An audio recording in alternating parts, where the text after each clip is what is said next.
Brent Hubbs, VolQuest.com on this Thursday as Tennessee wrapping up their final week of spring practice ahead of Saturday's orange and white game. I'm joined by Austin Price on Tennessee's campus, where he's taken in Tennessee's last, quote, practice before the spring game on Saturday.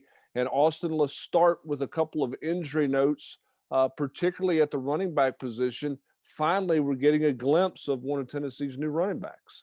Yeah, Tyonne Evans, who's been out then in a black jersey the last several practices, was out of the black jersey today and going. We're able to see in our couple of periods of practice.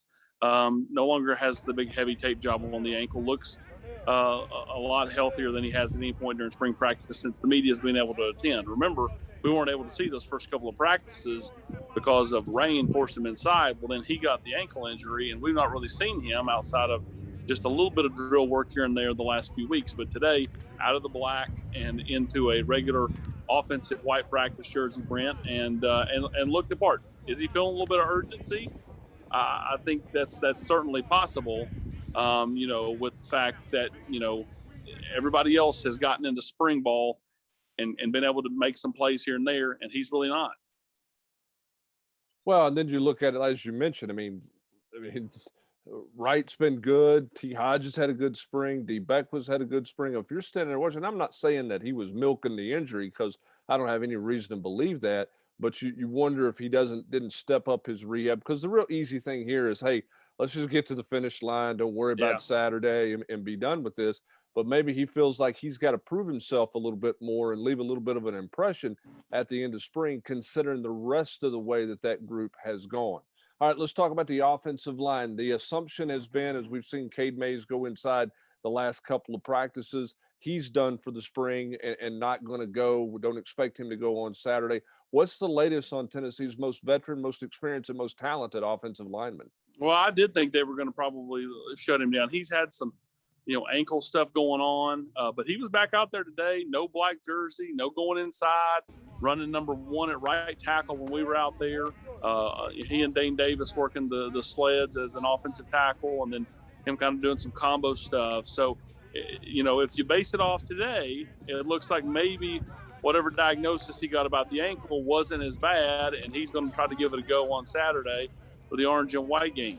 One would imagine if he's practicing today, then he's probably going to play Saturday. So that's good news for Tennessee.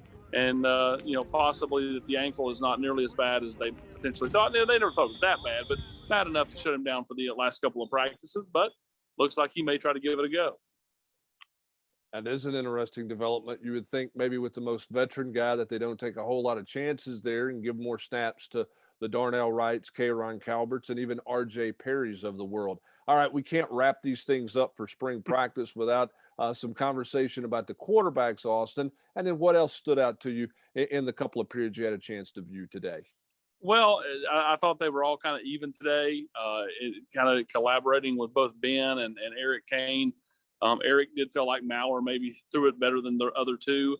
I thought it was all kind of the same. I didn't think anybody was bad. I thought collectively they looked as sharp as they've looked all spring. Again, it's two periods. It's hard to tell anything, but I thought they were really solid today.